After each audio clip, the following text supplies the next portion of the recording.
I am Trevor Lawrence. I'm Thomas Lang. And welcome to another episode of TL Squared. Yay! Hey, production value. I like it. See, we're pros. We're pros here. You are at least. Oh, man. We're out here, man. What's up, bro? How you feeling today? Good, very good. Good. I have something to talk about. Oh, what we doing, man? We're talking about drummers as producers and engineers. Oh, yeah. And we're going to be talking about alternative sources of income for our peers. That's right. Yeah. Yeah, that's beautiful. So let's start maybe with listing some of the amazing and very, very successful producers out there that are drummers, that are active players still and were all along, or that used to be drummers and then sort of migrated over to the producer territory. Okay. Hit me with some All names. right, okay. Narada Michael Walden. Boom. Phil Collins. Stuart Copeland. Yeah. Don Henley. Ringo Starr. Levon Helm. Billy Cobham. Stuart Copeland. Butch Vig. Ringo. Dave Weckl. Spud. Tony Williams. Dave Grohl. Taylor Hawkins. Billy Cobham. I may have said Billy already. Okay. I won't hold it. Roger Taylor. Yeah. Terry Bozzio. Art Blakey. Yeah. Dave Weckl. Danny Carey. Yep. Amir Questlove Thompson. Yep. Steve Jordan. Stokely. Oh, man, yes. Yeah. Maurice White. Oh, yeah. Absolutely. I would say Buddy Rich. Buddy Rich Yeah. and Louis and Bellson the whole and old guard, you know. Yeah. Lionel Hampton. Boom. There Man. you go. Art Blakey, I think we mentioned already. Yeah. And, of course, not only these amazing sort of classic drummers and producers, but also pretty much almost every one of our peers who are real professionals working today are involved in production and engineering. Absolutely. Like, and video, and video, too. exactly. Like you, myself, you know, Annika, for example, Annika Nilis, Kaz Rodriguez, who produces a lot of tracks for drummers specifically even. Yeah. Chris Dave. Yep. You know, Sheila E. Oh, yeah. Cindy Blackman. Yep. So many people. Roy Mayorga. Oh, Roy. Great. Antonio Sanchez. Antonio Sanchez, Oscar nominated. Yep. Roy wrote the soundtrack for Studio 666. Oh, wow. Yeah. I didn't even know that. Yeah. That's he did. awesome, He's man. killer, yeah. Yeah. Did we say Dave Grohl already? I think we did. Dave Grohl, of course. Yeah. Joey Jordison. Oh, man. Yeah, one of my son's favorites. Simon Phillips. Simon, yeah. And he's heavy on the engineering, too. Very heavy. And the paint cans. Yeah. Oh, yes. The sand-filled paint cans in the kick drums. Exactly. No, but an incredible engineer, actually, yes. Yep. Benny Grabe. Yeah. Oh, yeah. Your good friend, Wolfgang. Wolfgang Hafner, man. Exactly. That's a good guy right there, man. Yeah, he is. Yeah. Awesome. But, you know, these are producers, writers, band leaders, and drummers. Artists, you know, in their own right, drummers, and very successful at all that. And you know it, I know it. It's a huge amount of work to do that in addition to playing, to practicing, to maintaining your standard as a player, to invest that amount of time in learning production skills, engineering, and everything. How did you develop your skills in that world? Well, luckily, I come from a musician family, and my father, you know, was a producer, and so I had the MIDI and stuff around the house, which was cool. I got to see that. Yeah. And then as far as was your dad actually saying, "Hey, come on, Trevor, let me show you this"? Not really, but it was just because it was new, so I was seeing how he was reacting to it. So I was like, "Wow, what's that?" So when I was 13. He got me my first studio. So that was like, you know, drum machine and a keyboard, you know, and the computer and the whole nine. When you were 13. Yeah, and I was DJing already because I was way into hip-hop. So that's when I started making my first beats. And suddenly all these, you know, random people were coming to my bedroom to make songs. Right. You know, but you were playing already. You were playing drums Yeah, I was already. playing drums already. But this was like the other side of that. So I kind of got into it then, and then as things progressed, I just stayed with it. What age did you start playing?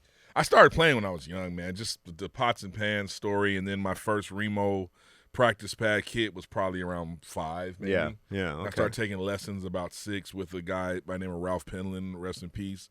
He played with Sinatra, Miles, oh, cool. Santana. Wow. But that was the early time, and then the MIDI came along, and I just stuck with it because I knew this was going to be something that we were going to need, moving forward. What about you? Well, started playing at 5 also, and got into production probably in my teens, somewhere around 15, 16, when some of my friends that I was playing with in bands with got like their first like C60, like Commodore whatever, 64 exactly, with the tiny little screen, right, and simply the fact that you could sit down and play around with it and create something cool. I got into it because I wanted to create tracks to play to, right, and not because I was so interested in production or anything. I just wanted to play drums and have what I was doing in context. Got it. For very egotistical, drummy reasons, I got into production and into programming and sequencers and all that kind of stuff. I wanted to play this kind of beat, and I wanted to have some sort of musical decoration around it, basically. But that's early thinking, because that ended up being what we do. It's kind of still what I do. It's like, totally. That was early, man. Yeah, absolutely. And then simply because I knew my way around the computer a little bit, I started collaborating with people and writing songs with other people, and sort of that's how I, entered that kind of world of production. And then later, the engineering thing, of course, came about when home studios became a thing, that when I realized that I can have a really professional sounding setup at home, I wanted to save money for budget reasons. I started investing in gear and having a home studio, so you don't have to go and rent places, because of course I wanted to record real drums to those little tracks I was producing. People have no idea that the amount of sacrifice you do in those early parts when it's all about gear, and gear is so expensive, and you're like, how many gigs we have to do to get this gear, what I have to sell. Right, exactly. It's such a sacrifice. Massive to get, because you're not starting off with deals and money coming in, so this is all aspirational. Exactly. And I remember being in that place, and then you look up and it's like, dude, I got too much stuff. It's like amazing how that's not true. happens. You can never have enough stuff. He who has the most toys when he dies wins. Man, yikes. Yeah, exactly. No, but I think it's essential these days to have some knowledge in that world, and I gotta say that all the drummers I know out there that are, also producers and engineers are the best engineers. Because learning how to mic drums, dealing with, EQs and compression and like phasing issues and all that kind of stuff, this is what no keyboard player has to deal with, or no guitar player has to deal with. What we as drummers do is we use microphones all the time. And I find that the best engineers I've, worked with or know are, a large percentage of them are coming from a drumming background. Sure. And from learning how to mic things properly, mic all kinds of weird instruments on the drum set, percussion instruments, room mics, and they really get into the intricacies of EQing, compression, panning, and all that kind of stuff. So I think like Simon, for example, great engineer, for sure. And Simon also was one of those people that is on my list of people that sound the same live as they do on record. And that other list includes Amir, Questlove, and Weckl. Weckl was such a, when we all knew when he came out and he had the refrigerators behind them racks, and it was like, but it sounded like a record. And it's because every time they engineer themselves. Yep. Every time I'm on the road with Simon and we're doing festivals or Dave or whatever, he spends a huge amount of effort on bringing his own gear, his own mixers, making his own mix, and literally sending a stereo mix to front of house. Yeah. He does everything. I got hold of one of his writers once. It was gangster, bro. Yeah, oh yeah. It was like hardcore. Real serious. Yeah, it's hardcore. I know.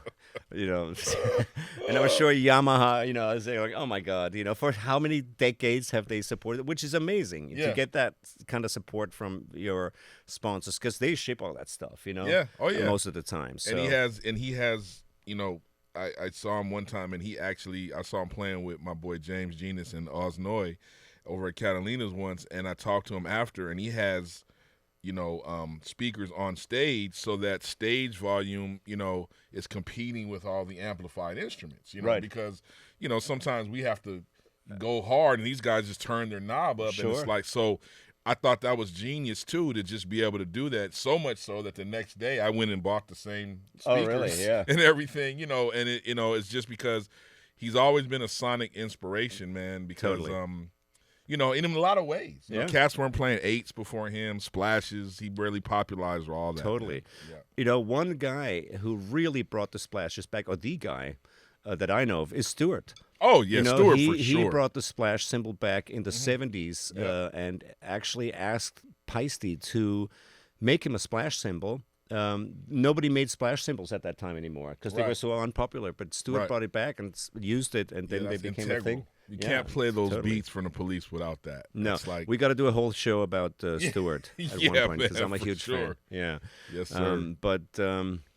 And Stewart, of course, also a great engineer, composer, writer, producer, and all his film stuff. Exotic mallet things he had. Exactly. I mean, Bill Bruford. Bill Bruford. Yeah. I love Bill. Yeah, I'm a huge fan. Yep. Yeah, absolutely. Team Tama. Yeah, exactly. I love the kit he had with like everything completely horizontal. Right. Like the toms low to the right and left. That was the yellow one. What a cool kit. Yeah. Let's talk about some, drummers who obviously wrote some hit songs. We mentioned many names already who are hugely successful, Phil Collins type, Don Henley people. Mm-hmm. But there's some unknown ones like Duke Booty. Oh, so Duke Booty is, I just found this out, so I had no idea. He was a member of the Furious Five, Grandmaster Mel and Furious Five. I mean, Grandmaster Flash and Furious Five. Put him on, hit that beat, production value. Yeah. Don't push me. Come on. Do you have something in that tempo there? Yeah, I'm going to do Duke Booty. Yay! Yes, respect. You got to learn who he is. I just got hip. Now, he basically, and this came from the mouth of Grandmaster Melly Mel himself, which I had no idea. Duke actually started the whole vibe of what we now know is The Message. Yeah. Don't push me. That classic song. That kind of was started by Duke. And it's amazing because that song has so many songs that have been influenced by it, like More Bounce from the Ounce. Yeah. Cutie Pie, all Roger Troutman Jr. So many songs that have been influenced by that group, Genius of Love, Tom Tom Club, and a lot of that stuff was Duke. He used to play percussion and reverse it early back then when it was tape time, and that's how you get some of these weird, effects where people are like, what the heck is that? He was a real forward thinker and creative guy, and he doesn't get enough mention in that conversation, man, even in hip hop. So Duke Booty is one of the ones, from back in the day in the hip hop world that really was one of the early drummer, writer, producers. Right. Yeah. And clearly, I don't know how it worked out for him. I hope he had great deals, back in the day. And yeah, exactly. and is hopefully getting a ton of publishing, especially because there's a new version of that. There's, they just used that sample for whatever the big hit is. Lotto. Right? It was Lotto. Lotto, yeah. And they also have White Lines in the Cocaine Bear trailer. Yeah, exactly. Yeah. So I hope that's working out for him publishing wise. I hope so. But what's publishing, man?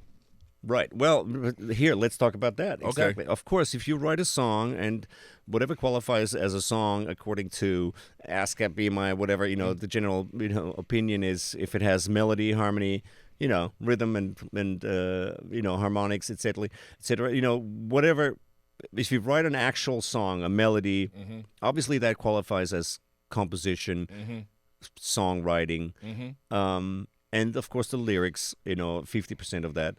But as drummers, we're very unfairly sort of pushed aside in regards to composition. Sure. Because drums are not considered a melodic or harmonic instrument. We're in the category of rattlers and noisemakers with drum sets. However, in modern music, beats are often like more than 50% of the composition. Mm-hmm. If you listen to like hip hop or a lot of contemporary rap, etc., there's nothing other than a beat, which is often quite complex, and there's some vocals, and then there's kind of some drones or weird atmospheres, and maybe some fragments of melodies in the background.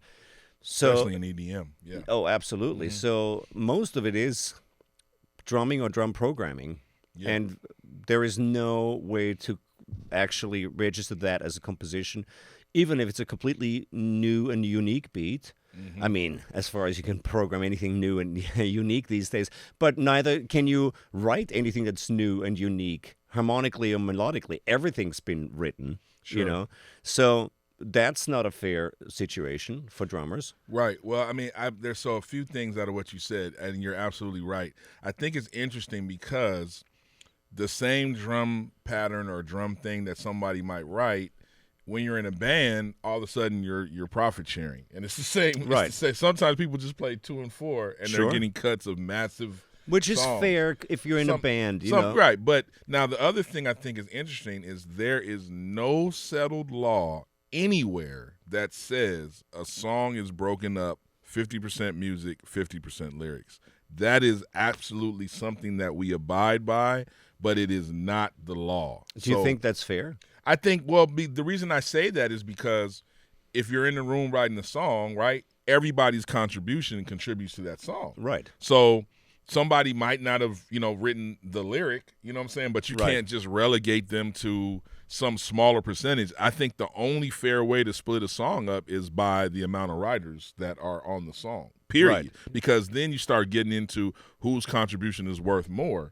But if you take any element away from the song, you don't have the same song. Right. So that's you're talking about music only. Yeah, no, I'm saying when you have a song and people, have this whole concept of automatically music is only relegated to 50% and vocal, that I think you take the number of writers you have and split it equally. That's the only equal way to do it. That's the only fair way to do it. If everybody contributes both to music and to lyrics. Well, but see, that's the thing, though. If you take one without the other, you won't have the same song.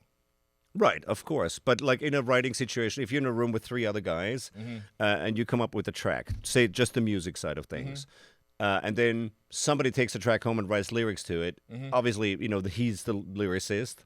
Are you saying that the rest of the guys should be getting a share of that too? I don't look at it like that. A song is 100%. So I just look at if it's 4 guys, it's 25% each.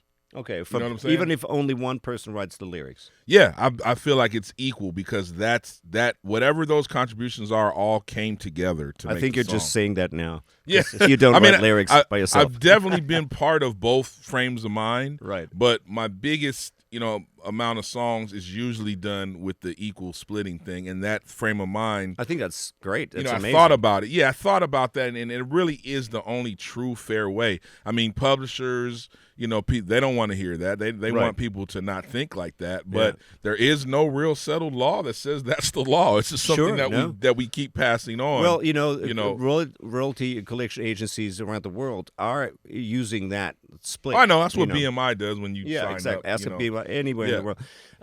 But let's say you write. We're in the room. We're writing with 3 other people. There's a 5-way contribution to the track. Mm-hmm.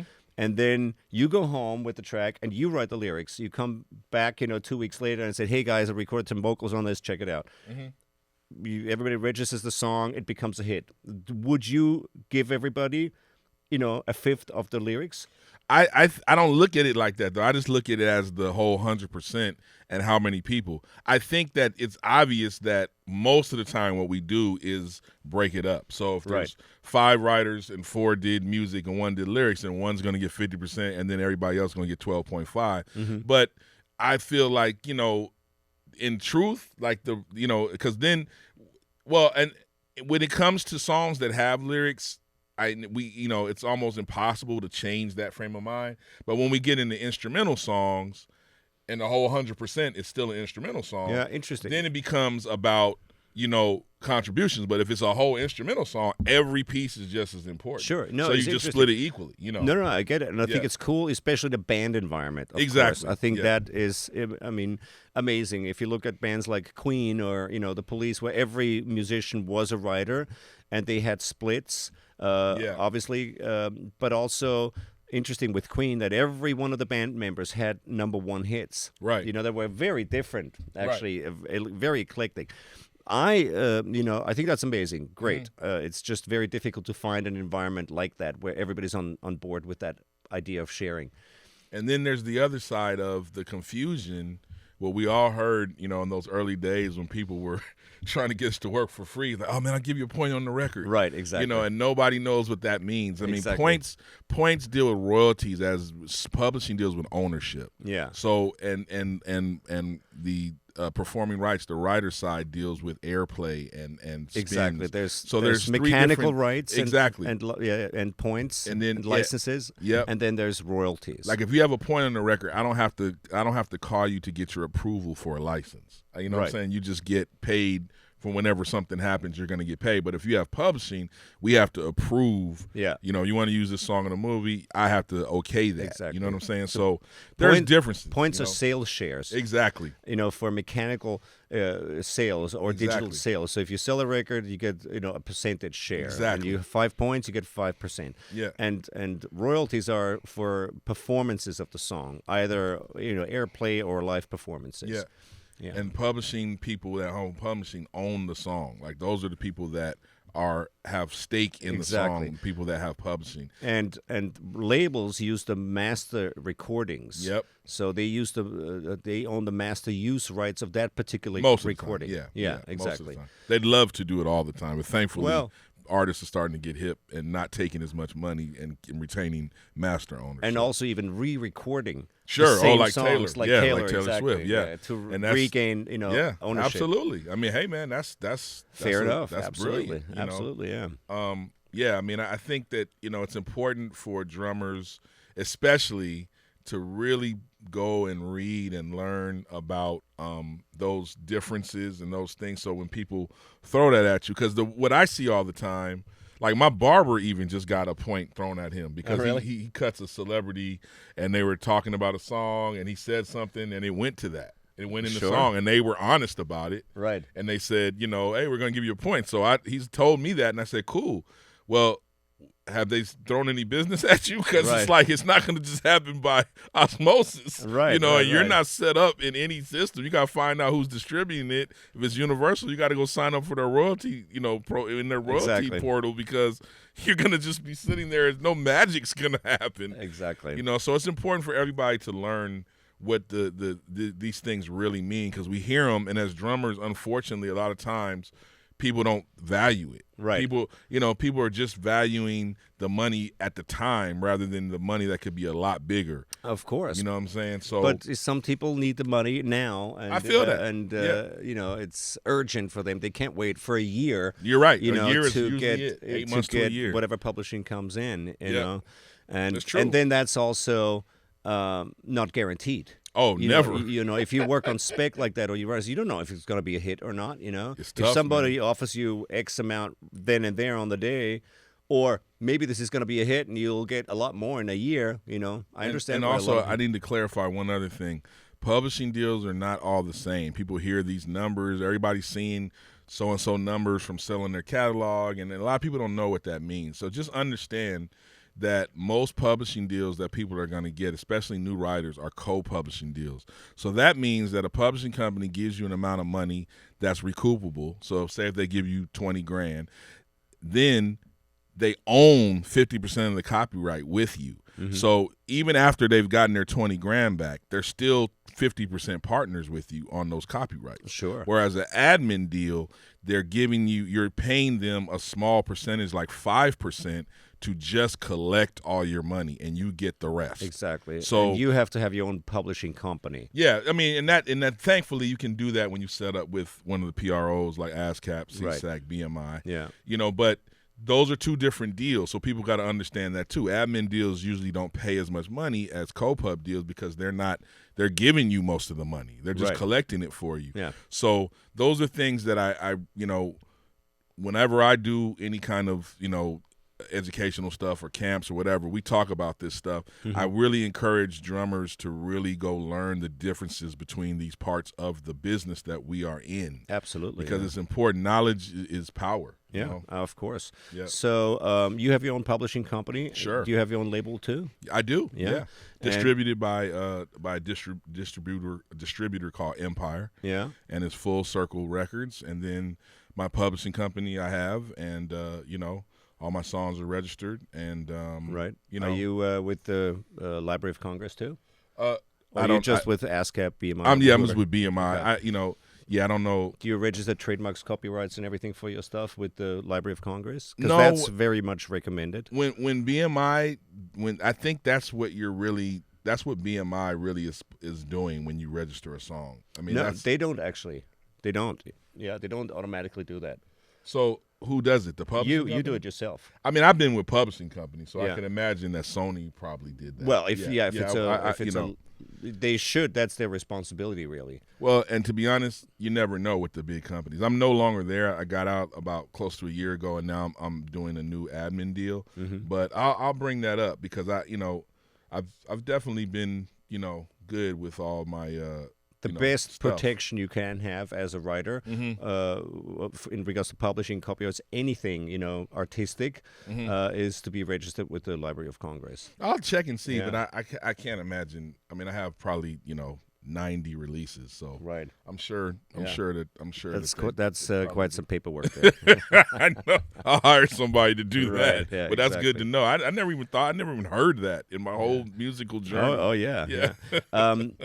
So you have 90 songs that have been released about? Yeah. Maybe more. Maybe more. Okay. More, yeah. And give me some. I saw yesterday something you wrote a song on went gold yesterday. Oh, that's Leon Bridges. Yeah, on his last album it was a song called Steam. Shout out to my man Ricky Reed. Yeah.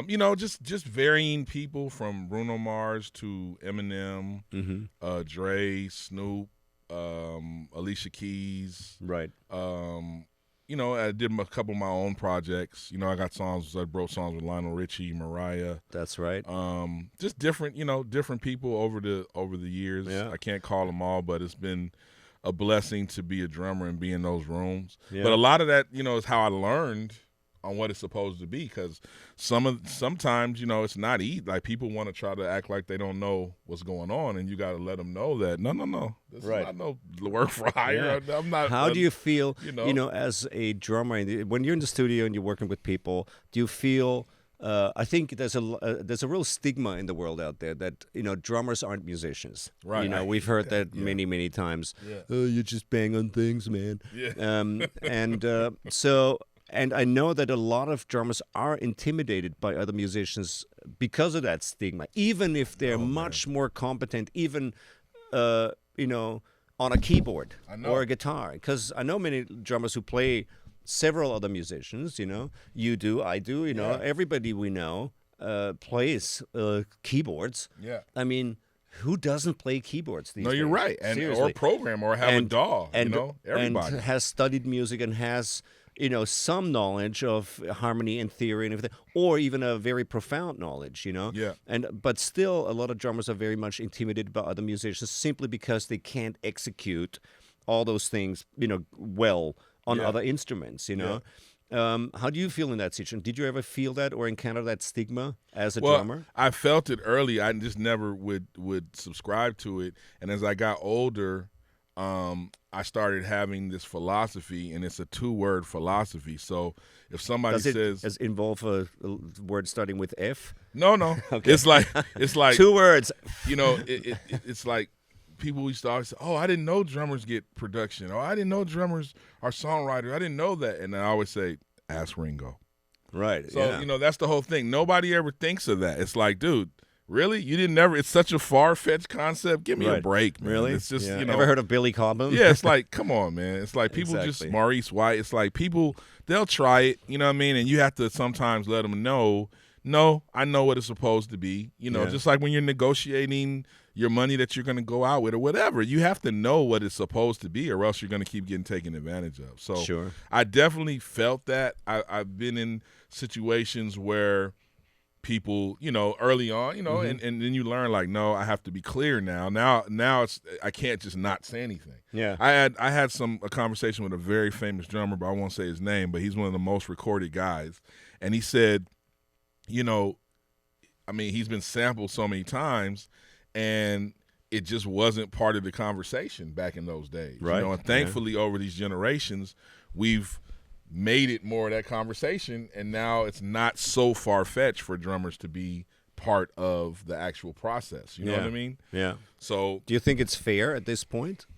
Oh, it's not fair. No. You still have to fight a little harder as a drummer. For and sure. Some of it is proximity. Like if you're playing drums in a regular studio situation, you're isolated from everyone. Yeah, so true. all the magic's happening in the control room. Yeah. So there's that issue that's hard to get around. Maybe these new electronic drums, will help us get around that. But, it's like that works against us. You know what I'm saying? But when we're in there programming and you're in the control room, then it's a lot easier. Yeah. It's funny, Thomas, people will accept a DJ to be a songwriter and producer I know. before a Isn't drummer. that bizarre? I know.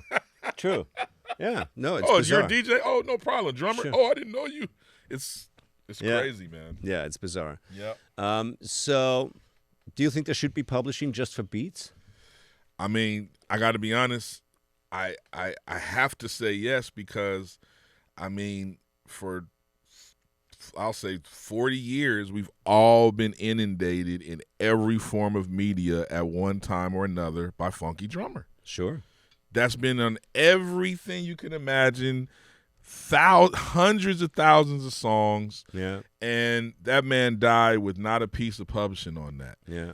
And I just feel like it's just not fair if that continues to be the norm. You know what I'm saying? Yeah, And that was a big inspiration for me too. It's like each generation we have to change things that are not right for us on our instrument. We have to, the drummers being shut up and play drums, that's definitely changed over the last 30, 40 years. You know what I mean? Yeah. So, and people like you that have been in the forefront, even on the drumming side and and the clinic culture and the drum festival culture that didn't exist, previous to maybe Zildjian Day in New York, that's helped us be out in front and be respected as artists now. Yeah. You know what I mean? So I think, listen, if I want to do an album of just ambient drum sounds, they're 100% copyrights. I mean, it's no problem. Yeah. So same thing. It's like if the drum is the main thing, man, that should be publishing for that. Yeah.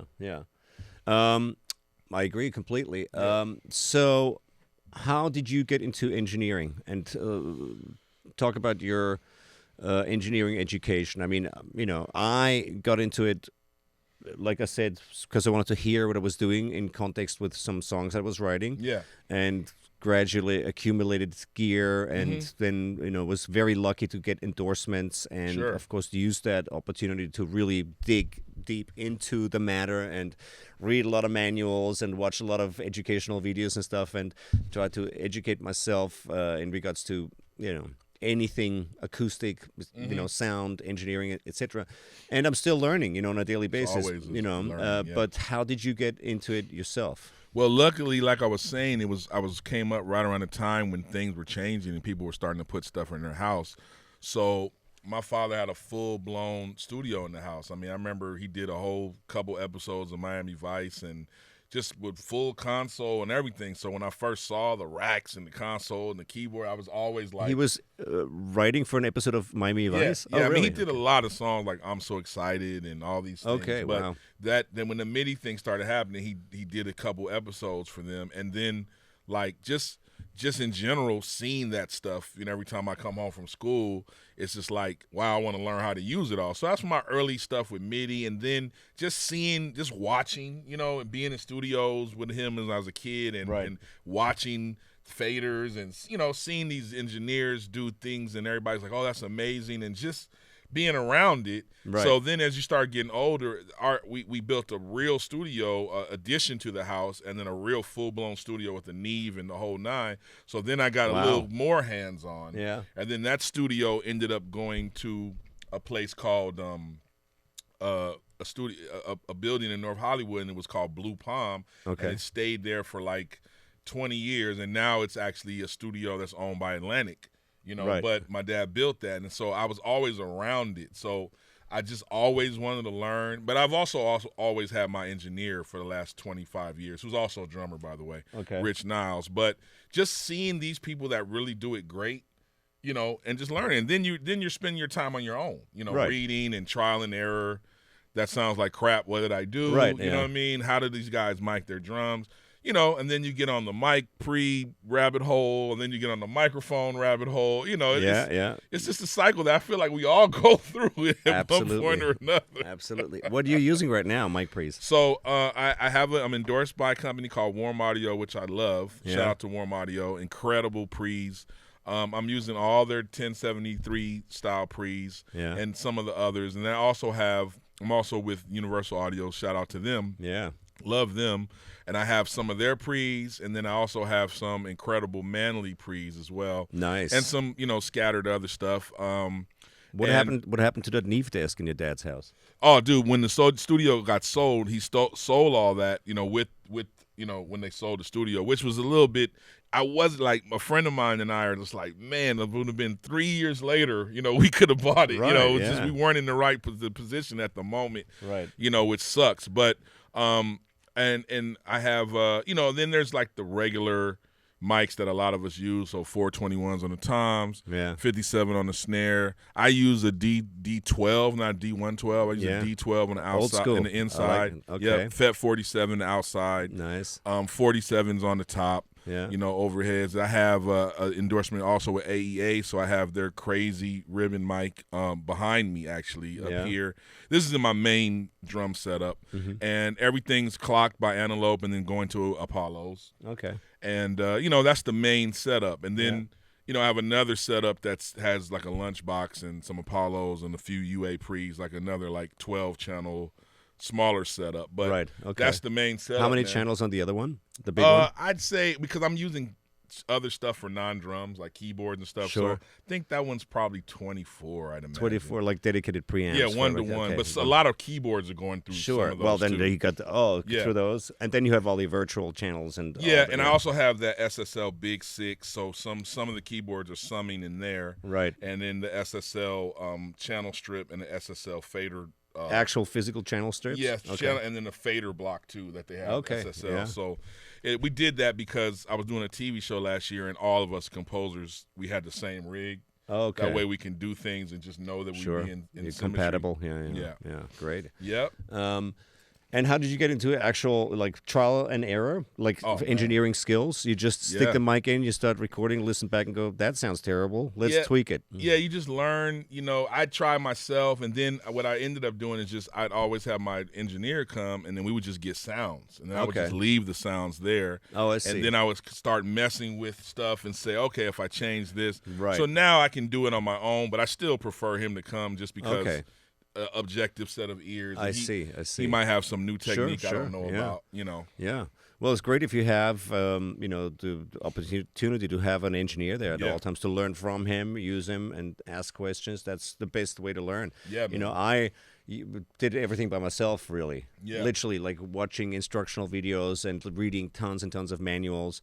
And, of course, asking every time at a session, I would ask questions. I'd ask the engineer something and actually often prepare specific questions I had when I went on a session and I knew there was going to be a great engineer there. I'm like, okay, I got to ask him this and this and this and this, So. And this is in Austria, yes? Well, Austria and then everywhere else. I lived in England, in London for 16 years. I lived there for a long time, worked with a lot of great producers, engineers there, and then of course here the last 20 years. Because London, that's a capital of sound. I mean, preamp warmth capital. Abbey Road, Metropolis, Olympic, all those amazing studios at the time. Yeah. With really amazing engineers and a lot of the guys who literally invented the modern engineering game. I mean, that all happened there. So it's very lucky to ask some very competent people.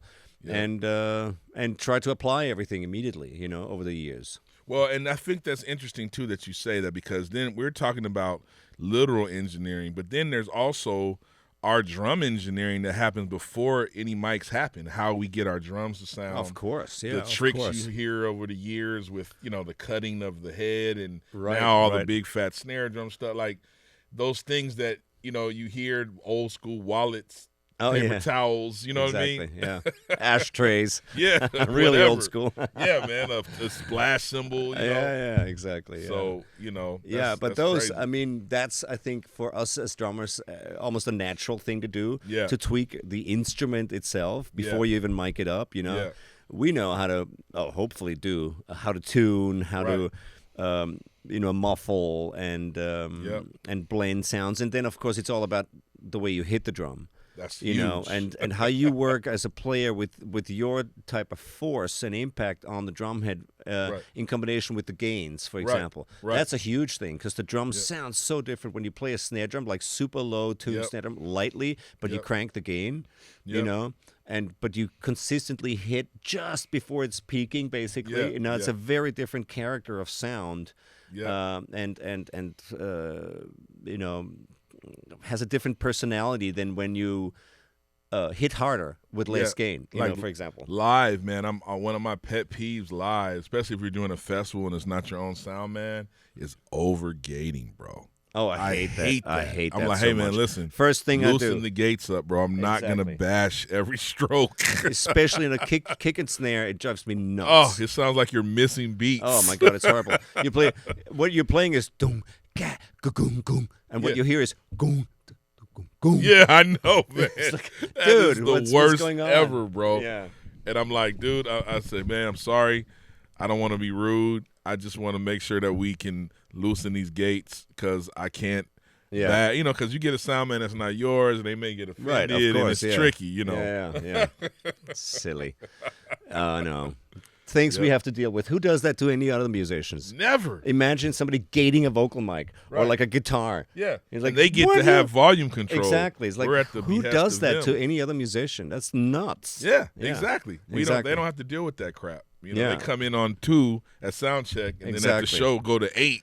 I know. And it's also the thing, like, when you're setting up the kit and the engineer is already putting all the mic stands up and everything, like, before you even put your cymbal stands, there's already mic stands. Imagine somebody did that to a guitar player, like mounting something on the neck while he's tuning. It's like, dude, what are you doing? I'm not ready yet. It's like, no, I got to set this up now. And, like, mounting things on his actual instrument. It's also something we deal with. Nobody else deals with. I hate when they even clamp the bottom mic. Get a stand. I hate when they clamp the bottom snare mic on. Dude, I got to move stuff around. These basses are clashing with my cymbal stand. Yeah. Let me move all these mics back while I'm setting up, please. Or when they have the goosenecks or whatever clip mics on the rims and they're hanging over the drum like 3-4 inches, like almost into the center of the drum. I'm like, dude, you can adjust those, right? You're gonna be playing like some double. Every time you hit the tom, it's gonna be a double. You're playing the mics, not the toms at that point. So man, that's definitely things that happen, and sometimes, and the whole thing is, maybe some of the younger drummers, some of the newer people are not even keen in on this, right? So it's like you might do some finesse tom stuff, and no one's gonna hear it because it didn't pass the gates, man, the threshold, and so exactly, it's like you have to kind of know what your kind of style of music. If you're doing an arena show where you're just locking super whatever, to a Pro Tools, that's a different animal. But if it's intricate stuff, man, you don't want to have to bash all night because you'll run out of energy. Exactly. Again, something that we deal with that pretty much no other musician has to deal with. Yeah. Maybe percussionists, but as a guitar player, bass player, keyboard player, singer even, you're always in absolute full control of your performance. Yeah. In terms of dynamics, expression, everything. We're not. Yeah. If you have an engineer who's gating like 30% of your performance out of the performance, right, because it won't pass the threshold, you're not in control of that, and it makes you sound like a fool sometimes. I mean, I've listened to recordings of myself going like, what the hell? Like literally 30% of what I'm playing, all the finesse is missing. It's gone. Yeah. And there's no dynamics, there's no feel, and obviously, you infuse your performance with dynamics and feel, to express yourself, to the best of your ability, and it's a real effort, and you really try to play well and nice, and with all the tricky bits and everything. That's beautiful.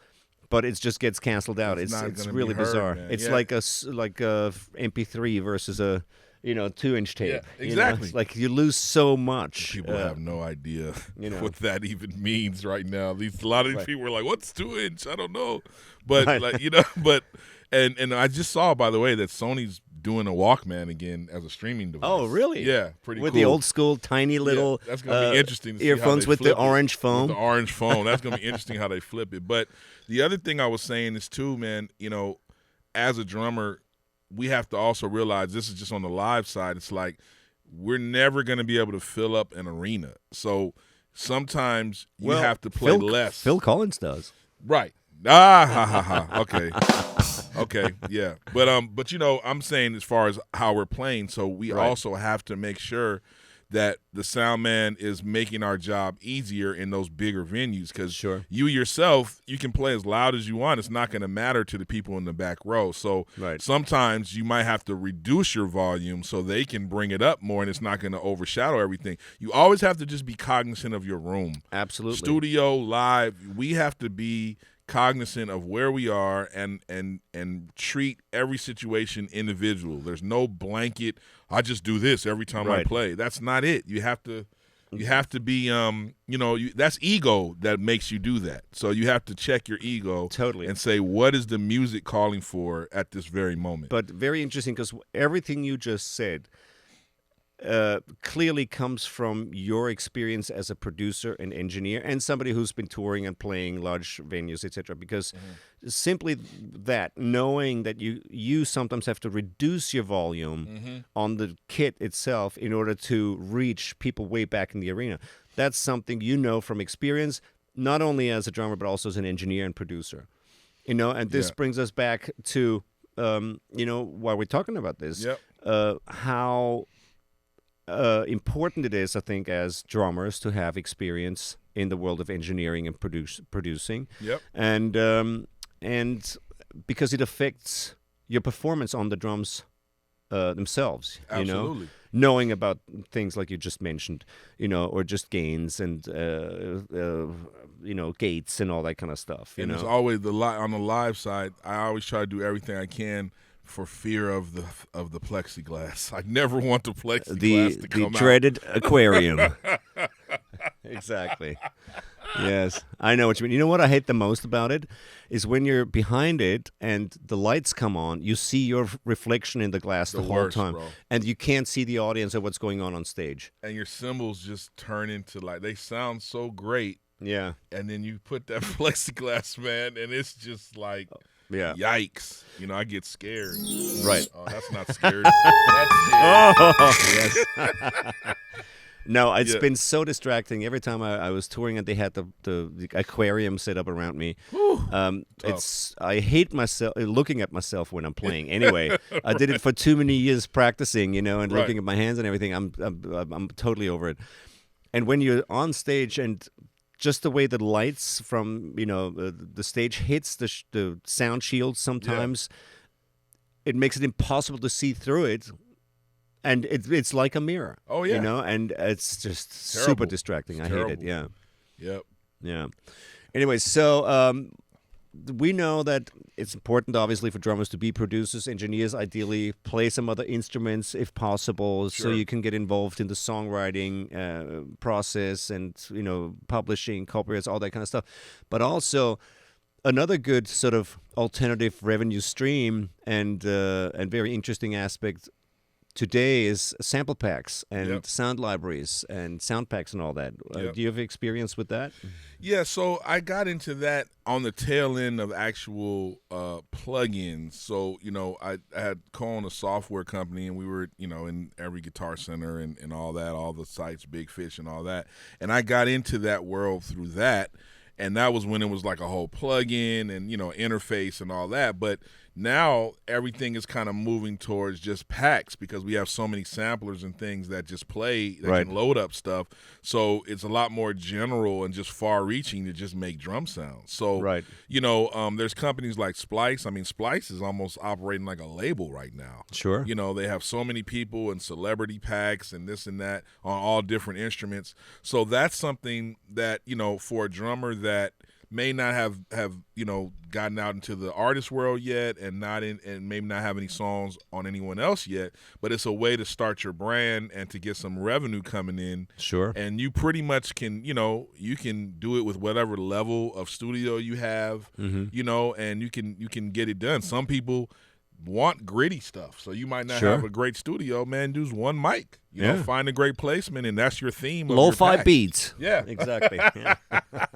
So I'm just saying that's a thing that's really popular now, and we're seeing tons of companies that have it, and it's easy when you're producing.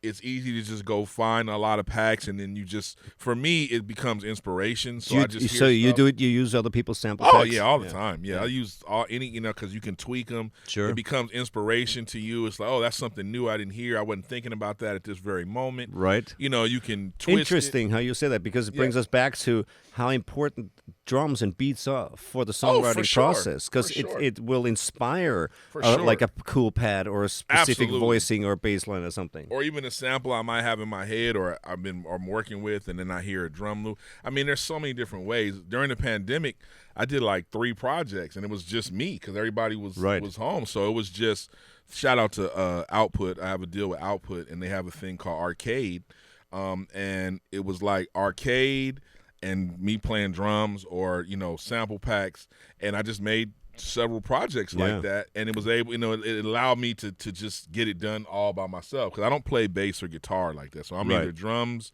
and keys and programming. So I just feel like it's important to kind of at least be aware that these things are happening, and that there's a opportunity for anyone. Any drummer can do this. You know what I mean? Yeah, absolutely. Absolutely. Cool. So I think we're good here for today. We have many more issues and topics to talk about in other shows. So tune back in, guys. Thanks for watching. This is Trevor Lawrence. And Thomas Lang. And we are TL Squared. Come on. Tune in again. All right, y'all. See you later. TL Squared.